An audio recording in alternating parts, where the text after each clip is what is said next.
Aimables téléspectateurs, vous y êtes déjà habitués. Nous sommes dans l'émission Alpha Lumière. Cette émission a pour philosophie de donner la parole pure de Dieu. Nous sommes en train de donner les enseignements du Christ afin de fortifier le corps du Christ à pouvoir se retrouver et à sortir de tout ce qui est comme déviation afin d'être maintenu dans la présence de Dieu, dans la parole de Dieu, la vraie parole de Dieu, la parole de Christ. Alors comme vous le savez, je suis accompagné toujours du révérend pasteur, docteur Simon-Pierre Kabitoula qui nous disons Shalom papa. Shalom Michel. Nous pensons que vous allez bien. Ça va. Alors nous sommes là afin de développer le sujet déjà que nous sommes en train d'entamer, le point, le quatrième point qui est le service. Alors peut-être ceux qui n'étaient pas, qui nous avaient pas suivis la fois passée, peuvent se poser la question, nous sommes en train de parler de quoi? Depuis que nous avions commencé, nous sommes pratiquement au 13e numéro. Donc il y a des gens d'ailleurs qui sont en train de réclamer quelques émissions passées. Alors vous voulez avoir tous les détails concernant les émissions, vous pouvez appeler au numéro qui est affiché au bas de l'écran. On va vous donner toutes les informations, comment vous pouvez récupérer d'autres pour la gloire de notre Dieu. Alors rentrez en Touroudier Kiloko. Et puis il y a certains aussi qui disent qu'on ne parle jamais en Swahili, on parle qu'en français. Rentrons un peu. Et là, il faudra peut-être prévoir quelqu'un qui pourra assurer l'interprétation pour que tout le monde puisse être servi. Mais sinon, les thèmes principaux, nous sommes en train de parler de signes qui caractérisent le vrai salut en Christ. Et là, nous avions déjà présenté le tout premier signe, c'était le combat spirituel. Le deuxième signe, la recherche des valeurs ou des choses spirituelles. Et là, on avait insisté sur la recherche du royaume de Dieu et sa justice. Et après, on a parlé de la crainte de Dieu. Aujourd'hui, on avait commencé la fois passée le service. Et c'est le point qui va nous occuper aujourd'hui dans le cadre de ce qu'on doit faire dans l'œuvre de Dieu. Voilà. Docteur, cela n'empêche, s'il y a par exemple quelques réactions par rapport aux émissions passées, est-ce que vous pouvez nous permettre de rentrer dans quelques questions? Peut-être il y a des points qui n'ont pas très bien compris, afin de pouvoir entamer la matière d'aujourd'hui. Oui, il n'y a pas de problème. Il n'y a pas de problème. On peut revenir sur les émissions passées. S'il y a des zones d'ombre, il y a des questions, il y a des difficultés de compréhension, nous pouvons toujours revenir, nous sommes là pour ça, on va le faire. Alors nous avions déjà commencé dans l'émission passée le point qui parle du service. Vous avez dit que c'est un point aussi très important dans la découverte des véritables signes caractéristiques du vrai salut. C'est ça. Alors nous allons développer, je crois même bien avec la grâce de Dieu, nous pouvons finir ce point aujourd'hui où il est encore énorme. Aujourd'hui, nous allons essayer de condenser la matière qui était restée en revenant sur le point le plus important que nous avions abordé la fois passée, la commission. La commission. La commission, parce qu'on ne peut pas servir Dieu sans commission. En d'autres termes, comme nous l'avions dit la fois passée, la commission c'est une charge, c'est un mandat. C'est ce que Dieu demande à l'appelé, à son serviteur, au sauvé, de pouvoir faire pour lui, sous le soleil, dans le champ ecclésiastique. C'est ça ce qu'on appelle commission. Alors aujourd'hui, j'ai préféré prendre quelques commissions simples, faciles à comprendre dans la Bible. Il y a des commissions beaucoup plus compliquées et il y a aussi des commissions simples et faciles à pouvoir comprendre. Nous prenons la commission de Moïse dans Exode 3. Exode chapitre 3. Pour ne pas être trop dur, comme les gens sont en train de fuir la vérité derrière la dureté. Ils disent toujours, non, c'est trop dur. Non, c'est la parole de Dieu. Et rien n'est dur, c'est la parole de Dieu. Alors, Exode 3, nous prenons 7 jusqu'à 10. Exode chapitre 3, nous commençons par le 7e verset, nous lisons en notre Jésus. Amen. L'Éternel dit, J'ai vu la souffrance de mon peuple qui est en Égypte et j'ai entendu les cris que lui font pousser ses oppresseurs, car j'ai connu ses douleurs. Vous voyez au verset 7, c'est Dieu qui parle, Oui. ce n'est pas Moïse. Il était en train de parler et Moïse était en train d'écouter Dieu. C'est Dieu seul qui a vu la souffrance de son peuple qui était en Égypte. C'est Dieu seul qui a entendu le cri de son peuple et qui voit effectivement tout ce que les Égyptiens étaient en train de faire contre le Juif. Oui. Je suis descendu pour le délivrer de la main des Égyptiens et pour les faire monter de ce pays dans un bon et vaste pays, dans un pays où coule le lait et le miel, dans les lieux qu'habitent les Cananéens, les Héthiens, les Amoréens, les Phérésiens, les Éviens et les Jébuséens. Voilà, ici vous voyez, Dieu dit « Je suis descendu ». Je suis descendu. C'est Dieu lui-même qui parle. Et Moïse était toujours en train de recevoir. Verset 4. 10. 10, oui. Maintenant, non, 9 d'abord. Voici les cris d'Israël sont venus jusqu'à moi, et j'ai vu l'oppression que leur font souffrir les Égyptiens. Voilà. Maintenant, va, je t'enverrai auprès de Pharaon, et tu feras sortir d'Égypte mon peuple, les enfants d'Israël. Voilà, vous voyez le mandat? C'est Dieu lui-même qui demande à Moïse de pouvoir descendre. Il commence par lui parler. Il commence par faire avec Moïse ce que nous pouvons appeler aujourd'hui un état des lieux. Et après le constat, maintenant il donne le mandat à Moïse. Au verset 10, il lui dit, maintenant va. Maintenant va. C'est Dieu qui parle. Je t'enverrai auprès de Pharaon. Et tu feras sortir d'Égypte mon peuple, les enfants d'Israël. Donc ici, c'est clair, le mandat est donné à Moïse d'une manière claire. Moïse savait où est-ce qu'il devait aller. Ça, c'est la première chose. La personne aussi qui devait... Voilà, il savait, il connaissait aussi qui contacter et pourquoi le contacter. Il devait contacter Pharaon. Pourquoi contacter Pharaon? Ce n'était pas pour le saluer et rester dans sa cour, mais c'était pour faire sortir Israël de l'Égypte, selon l'ordre de Dieu. Et Moïse connaissait bien son travail, il ne pouvait pas tâtonner. Donc, pour servir Dieu aujourd'hui, il est souhaitable de chercher à voir si on a sa commission. Et si on n'a pas de commission, c'est très compliqué. C'est très compliqué parce que là, on va devenir tout simplement un touche-à-tout. On ne sait pas exactement qu'est-ce qu'on va faire, qu'est-ce qu'on va dire, à qui s'adresser, qu'est-ce qu'il ne faut pas enseigner, comment est-ce qu'on doit s'y prendre. On ne sait rien du tout parce que on est touche-à-tout. On est un généraliste. Voilà, on est généraliste, on a pris la Bible, on se retrouvait dans l'église, on prend la Bible, puis on commence à parler. On n'a pas été envoyé par Dieu. Alors, il y a dans Matthieu chapitre 28, ce que nous appelons le mandat d'or. Le mandat d'or est donné dans Matthieu 28 à partir de 18. Alors il y a des gens qui s'appuient sur le mandat d'or pour dire, Christ a dit, en donnant l'ordre à ses disciples. 18. Jésus s'étant approché, leur parla ainsi. Tout pouvoir m'a été donné dans le ciel et sur la terre. Allez, faites de toutes les nations des disciples, les baptisant au nom du Père, du Fils et du Saint-Esprit, et enseignez-leur à observer tout ce que je vous ai prescrit.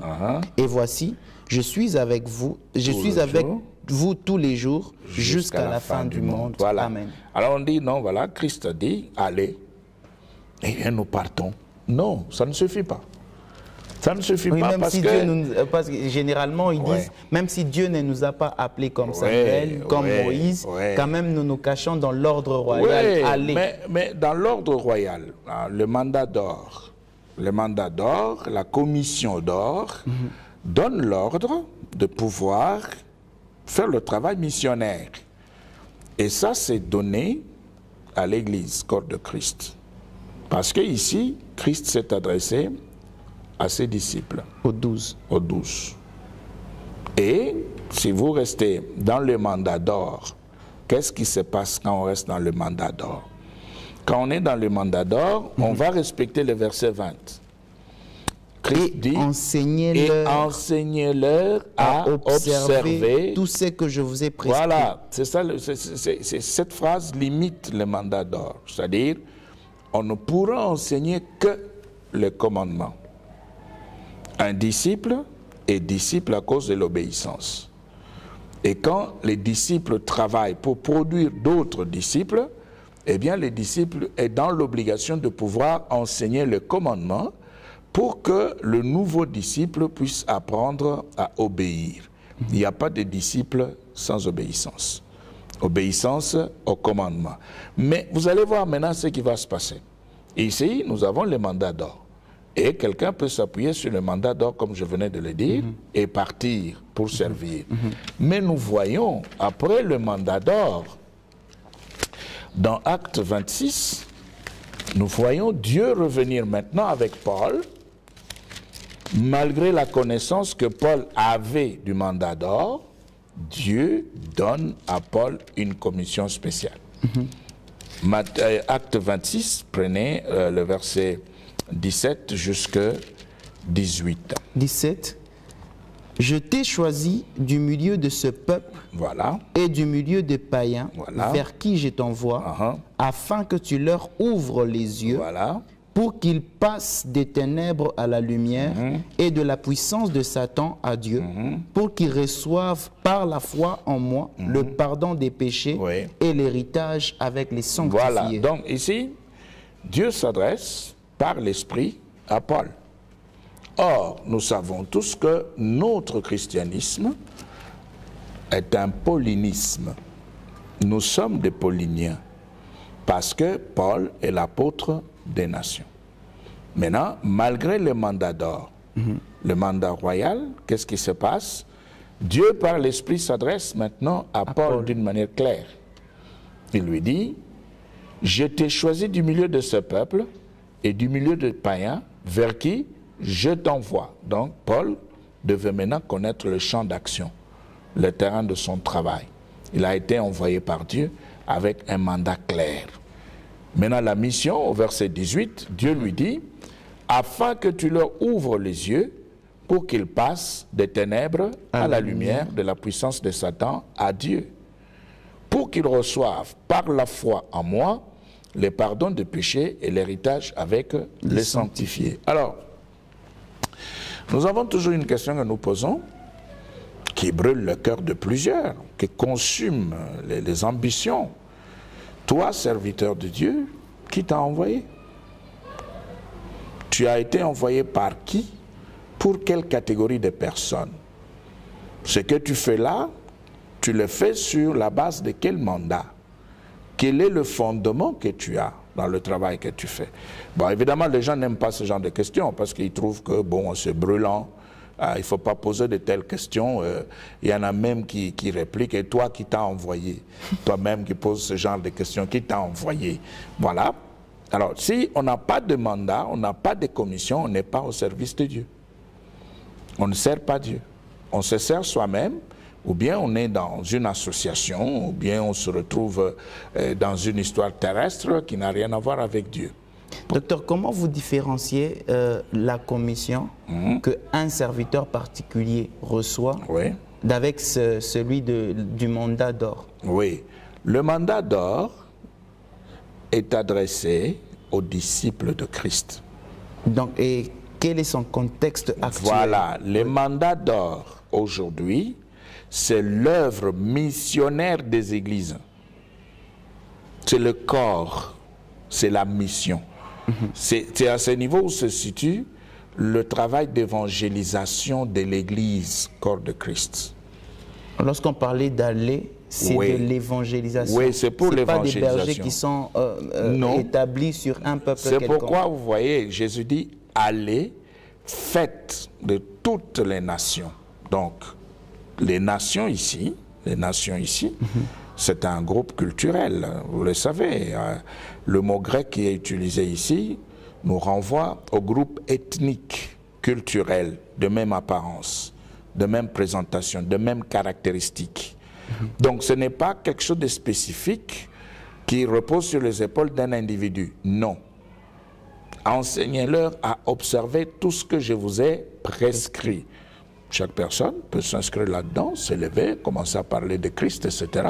Mais à côté de tout cela, il y a des serviteurs qui ont des mandats spécifiques. Je vous ai donné l'exemple de Paul. Oui, oui. Malgré les mandats d'or, Oui. Paul pouvait aussi s'appuyer sur les mandats d'or. Mais il reçoit une commission particulière spécifique. Oui. Donc il y a des serviteurs qui ont des mandats spécifiques, même si on a la connaissance du mandat d'or, du mandat collectif, du mandat corporatif, eh bien, il y a des serviteurs de Dieu qui ont des mandats spécifiques. Vous avez dit que le mandat d'or a une limite. Oui. C'est limité par le verset 19 Oui. qui dit « Enseignez-leur À observer tout ce que je vous ai prescrit Oui. ». Alors vous avez dit que c'est des personnes qui se retrouvent dans ce mandat Enseignent doivent le commandement. enseigner le commandement. Oui. Oui, le commandement Oui. selon Moïse ou le commandement selon Christ? Non, le commandement de Christ, dans Jean 15, allons-y, dans Jean 15, nous pouvons même commencer par Jean 14. Oui. Nous commençons par Jean 14.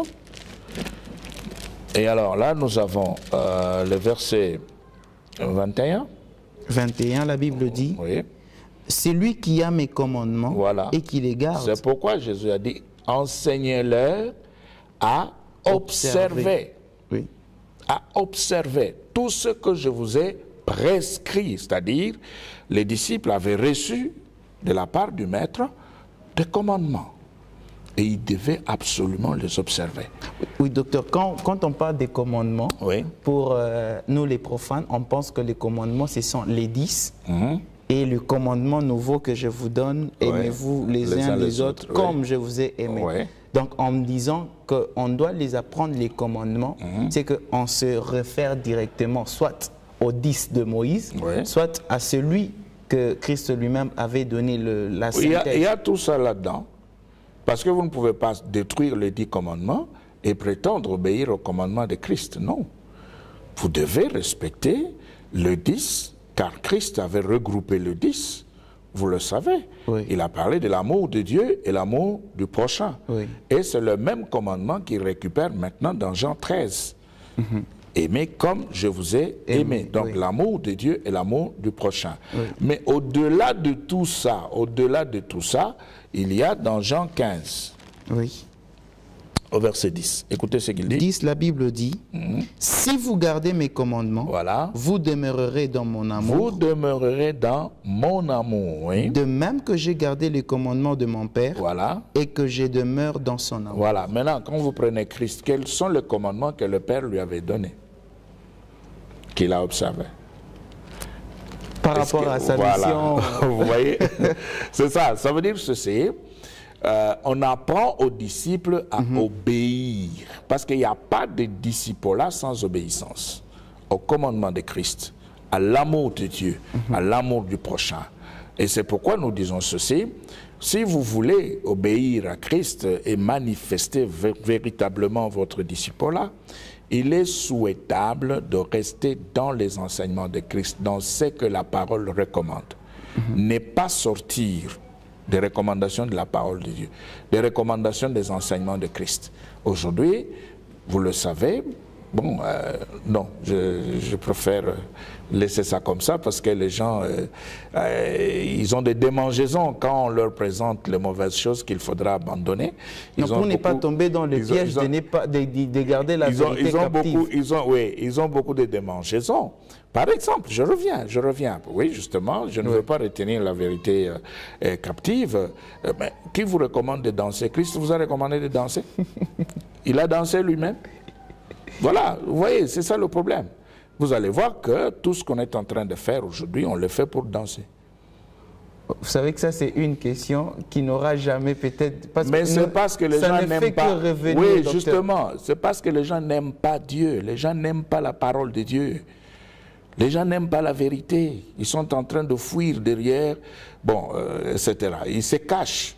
Ah, il est trop dur, pourquoi il parle comme ça, etc. Non, c'est ce qui est écrit, c'est ça. Où est-ce que vous avez reçu la recommandation de pouvoir danser comme vous êtes en train de faire là? Parce qu'il y a quelqu'un particulièrement qui m'avait abordé pour me dire qu'on nous interdit de danser, mais quel est le verset qui interdit de danser et quel est le verset qui permet de danser? Parce que vous avez posé la question dans le Nouveau Testament, quel est le verset qui interdit? Alors nous aussi on pose plutôt qui permet, nous aussi on vous repose la même question. Vous savez pourquoi on pose ce genre de questions? C'est parce qu'on ne veut pas obéir à la vérité. C'est pourquoi on est en train de chercher le faux fuyant. C'est ça, c'est tout. Vous avez la recommandation de l'adoration. Pourquoi? Parce qu'ils se sont référés par rapport à la recommandation de Moïse, la réponse de Jésus. Jésus, en répondant, il leur avait dit, il vous a été dit et moi je vous dis. Donc, pour changer cette astuce, il faudrait d'abord recourir par ce qui a été dit, ce qui a été écrit, et puis dire aussi autrement, plutôt démentir ce qui a été menti selon... Non, écoutez, c'est très simple. C'est très simple. Vous prenez Christ avec ses disciples. Où est-ce qu'ils ont dansé? Donc, si vous savez que Christ n'a pas dansé, les apôtres n'ont pas dansé, Thomas n'a pas dansé, Pierre n'a pas dansé, vous le savez. Pourquoi vous dansez? Pourquoi? Il y a même un autre qui disait, est-ce que ce n'est pas un problème de termes, des termes grecs, des termes originaux, qui n'ont pas eu leur origine ou leur signification exacte par rapport à l'interprétation de la Bible? Parce que c'est très important de savoir que lorsque nous traduisons, nous rencontrons des problèmes, docteur. Bon, écoutez, Michel, le problème c'est que, bon, ce n'était qu'un exemple que je voulais donner. Si vous voulez danser, continuez à danser, bon, parce que c'est ce que vous voulez faire, mais vous savez désormais qu'il ne faut pas le faire. Vous le faites là, c'est pour vous réjouir vous-même. Dieu n'est pas avec vous parce qu'il ne vous a jamais demandé de pouvoir le faire. Et vous le faites parce que peut-être vous avez trouvé que les autres étaient en train de le faire et vous vous êtes retrouvé là-dedans. Vous êtes déjà habitué. Bon, vous avez... un corps que vous n'arrivez pas à contrôler, qui bouge de soi, dès qu'il y a un poussé par l'esprit. Un petit bruit là, alors le corps bouge de soi. Même si c'est poussé par l'esprit. Quel esprit? Même les démons aussi. Bon, ok. Alors, vous voyez... Docteur, revenons sur un verset. En Corinthiens, la Bible dit, car il n'est pas bon de se condamner dans ce qu'on approuve. Si, c'est ça le sens du péché. C'est lorsqu'on fait ce qui n'est pas produit de la conviction. Lorsqu'on est convaincu que ce que nous sommes en train de faire est bien et qu'on ne se condamne pas, en quoi est-ce que vous allez déclasser cela? Parce que moi, je sens que quand je l'ai fait, ça me console. Quand je l'ai fait, ça me fait de la joie. Non, lisons d'abord la Bible. Romains 14, 22. C'est ça le problème des gens. Les gens sont déjà esclaves des habitudes. Ils sont liés. Ils sont liés par un certain style là. Et quand vous venez avec notre message qui est contraire aux habitudes, eh bien, on cherche à vous abattre. Non. La vérité vous avez dit tue. Romains 14, 22. Cette foi que tu as, garde-la pour toi devant Dieu. Heureux celui qui ne se condamne pas lui-même dans ce qu'il approuve. C'était en Romains. C'était en Romains. Maintenant, quel est le problème? Oui, ici, c'est par rapport à la foi. Ma foi, bon, ici, c'est le contexte de la foi. Mais je parle par rapport à ce que j'approuve. La condamnation dans ce que j'approuve et l'acceptation dans ce que j'approuve. Si moi, je sens dans mon profond... Non, Michel. Si vous approuvez ce que Dieu ne vous a pas commandé, vous êtes dans le péché. Même si cela réjouissait le corps, vous êtes dans le péché. Si vous approuvez ce que Dieu n'a pas commandé, vous êtes à côté de la plaque. Vous pouvez dire tout ce que vous voulez, gronder, insulter, s'énerver et tout, chanter, danser, rouler par terre. Si vous êtes dans ce qui est opposé à la parole de Dieu, Dieu n'est pas avec vous. Donc, vous n'aurez que des démons. Docteur, c'est le système. Moi, ce que j'ai toujours aimé comprendre, c'est le système des danses ou bien c'est l'origine de la danse. Parce que dans le système des danses, nous savons que Dieu est multisystème, il peut opérer comme il le veut. Mais Michel, comment vous aimez danser? Non, ce n'est pas vous ça. Dansez beaucoup dans l'église. J'ai rencontré tellement de gens. Je vous dis, docteur, depuis que j'ai commencé à présenter, depuis que nous avons atteint ce niveau, plusieurs personnes m'abordent. Alors, je suis obligé maintenant de commencer à répondre à votre place. Voilà pourquoi aujourd'hui, je vous apporte votre fardeau. C'est anti-biblique, c'est tout. C'est anti-biblique. C'est par rapport à l'origine ou bien les emprunts que nous faisons dans le monde? Les deux. Pourquoi est-ce que les anciens avaient rejeté la danse dans l'église? Quand vous rentrez dans l'histoire de l'église, les anciens l'avaient fait parce que la danse exposait les chrétiens à l'adoration satanique. Il y a toujours un démon, un esprit impur derrière la danse. Ah, j'ai un document dans le véhicule, je peux te faire voir ça à la sortie. Tu vas voir que l'église a été transformée en boîte de nuit. Complètement. Regardez, derrière chaque danse, il y a des gestes sexuels. Derrière chaque danse. Pourquoi? Parce que c'est les démons maintenant qui commencent. Oui, c'est ça. Justement, nous savons très bien que quand le diable est quand vous allez commencer, vous allez faire semblant de commencer proprement.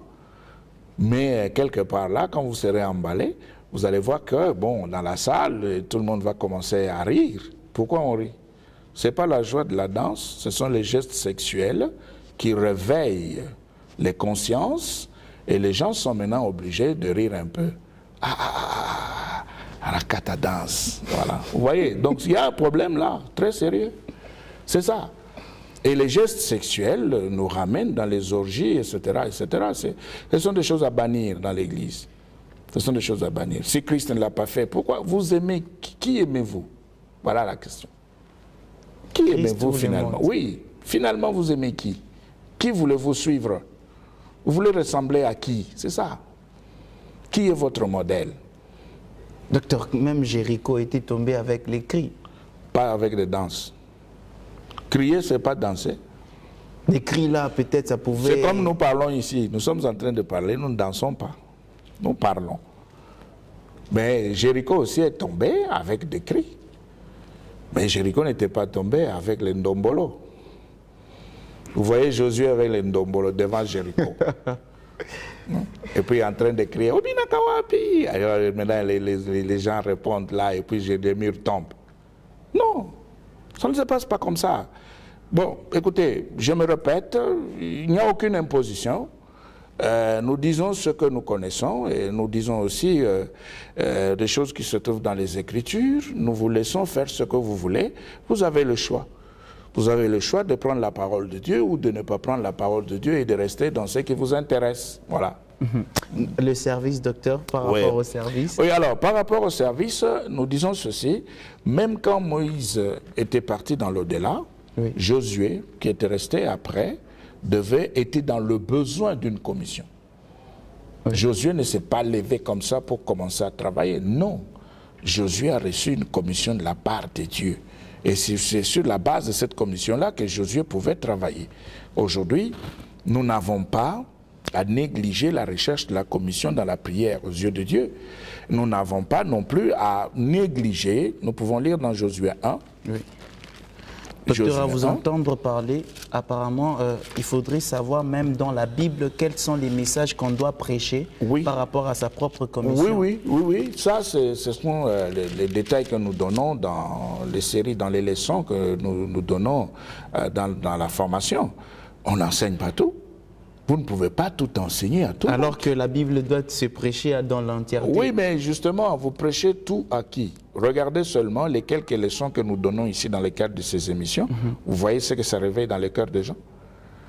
Or, ici, ce que nous sommes en train de dire ici, c'est dosé.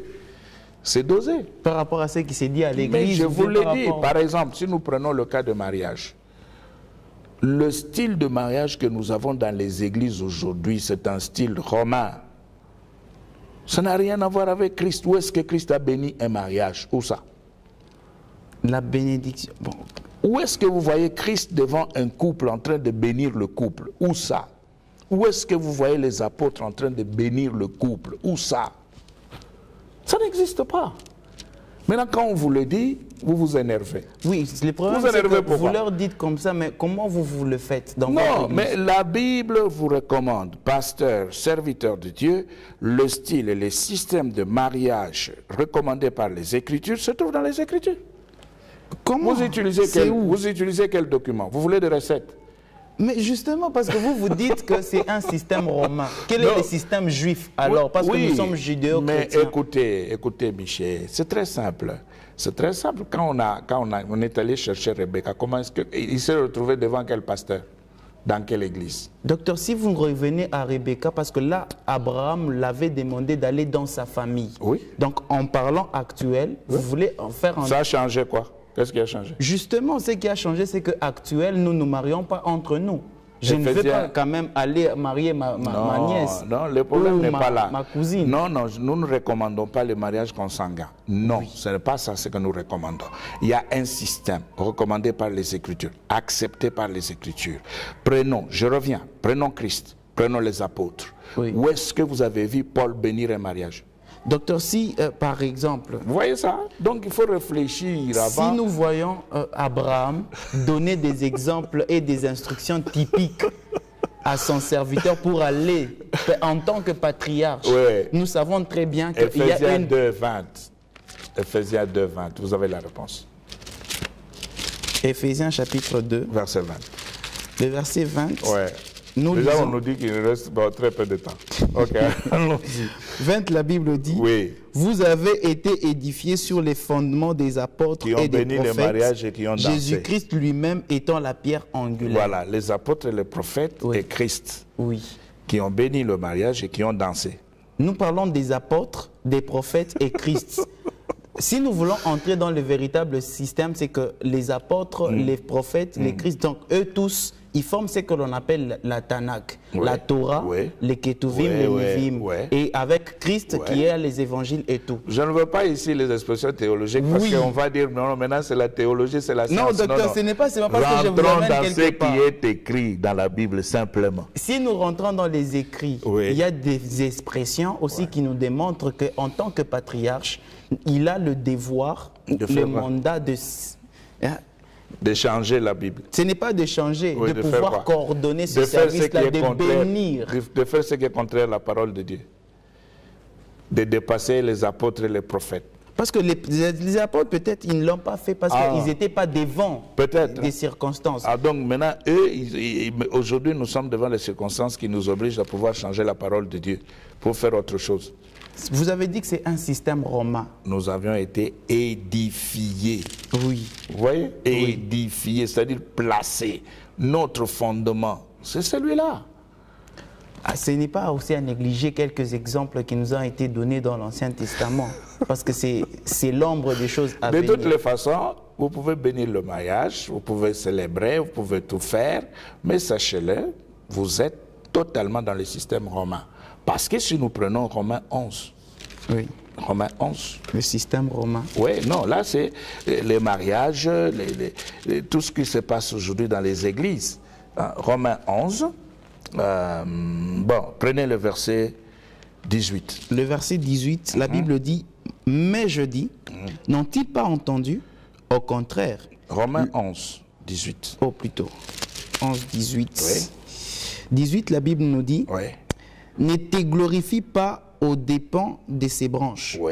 Si tu te glorifies, sache que ce n'est pas toi qui portes la racine, mais c'est la racine qui te porte. Ça veut dire quoi? Maintenant, vous pouvez remonter 17. 17. Mais si quelques-unes des branches ont été retranchées, et si toi, qui était un olivier sauvage. Olivier sauvage. Et qu'est-ce qu'on a fait avec l'olivier sauvage? Tu as été hanté. Tu as été hanté, c'est-à-dire greffé. À leur place. Voilà, et rendu participant de la naturel, racine et de la graisse de l'olivier. Donc la sève qui nourrit le christianisme vient du judaïsme, pas de romains. Oui, mais je pense que ça sera une émission que nous allons développer. Parce que s'il faudrait que nous sortons du système romain, nous devons connaître le système juif. Oui, mais la Bible donne tout. La Bible... Tout est là. Vous avez déjà... Le salut vient de juifs. On va encore rentrer dans oui, ce débat. mais justement. Pour parler maintenant du mariage. Justement. Le système romain est un mauvais système, c'est vrai, parce que nous avons découvert beaucoup d'erreurs. Mais quel est le système juif? Aimables téléspectateurs, soyez branchés à cette émission Alpha Lumière. Nous allons vous donner la lumière par rapport à ça. Le docteur a dit que ça se trouve dans les Écritures. Et surtout, n'oubliez pas, pour le moment, nous utilisons la Bible Louis II. C'est promis, ça va être fait, Michel. Sois calme. Ça va être fait. Les gens sont en train de s'énerver, de se chauffer. Alors que la vérité est là sur la table. On va le faire. Je viendrai ici avec des Bibles, vous allez voir. Ici, je viendrai sur ce plateau avec des Bibles comme ça. Vous allez voir. Aimables téléspectateurs, d'ici là, portez-vous bien. Merci à l'ensemble de l'équipe qui réalise cette émission. Que le Seigneur vous bénisse. Et d'ici là, portez-vous bien. Shalom. Shalom chez vous. Merci.